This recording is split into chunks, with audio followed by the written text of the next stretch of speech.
Hello everyone, happy Tuesday. I hope you all had a wonderful Christmas. And since it is the week of New Year's, I hope that you all have a fantastic New Year as well. I am just going to be reading to you guys in Psalm 32, and probably the whole thing, I'm deciding.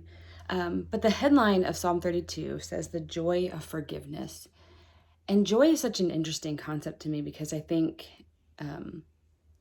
joy is hard to find. Like, I honestly kind of truly believe that joy isn't really possible without God. I think otherwise you just have a life of happiness, and happiness is fleeting.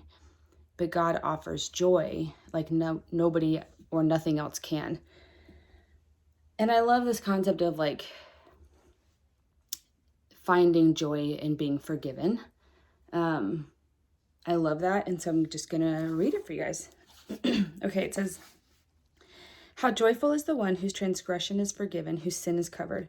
How joyful is the person whom the Lord does not charge with iniquity, and in whose spirit is no deceit. When I kept silence, my bones became brittle from my groaning all day long. For day and night your hand was heavy on me, my strength was drained as in the summer's heat.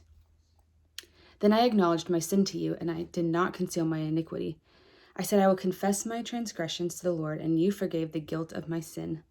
Therefore, let everyone who is faithful pray to you immediately. When great floodwaters come, they will not reach him. You are my hiding place. You protect me from trouble. You surround me with joyful shouts of deliverance. I will instruct you and show you the way to go. With my eye on you, I will give counsel. Do not be like a horse or mule without understanding, that must be controlled with bit and bridle, or else it will not come near you. Many pains come to the wicked, but the one who trusts in the Lord will have faithful love surrounding him. Be glad in the Lord and rejoice.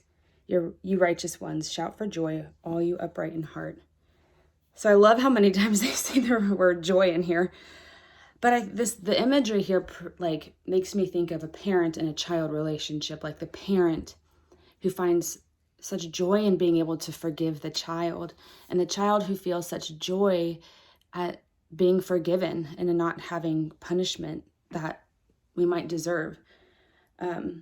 And I really just want to spend this last week sort of finding the joy in knowing that my sins have been forgiven, and not allowing myself to be like held down by guilt of sins I just committed in the past, might commit tomorrow. I think it's easy to get really caught up in that. But it says here, especially in verse 5, it says here that God forgives our sin, but he forgives the guilt of our sin as well. So we don't even need to carry around that guilt. Otherwise, really only we should just carry around the joy at knowing that God has forgiven us. And I just want to start this year with a lot of joy with my relationship with God and knowing that he's forgiven me. So I just hope that you guys join me in feeling joyful this New Year's.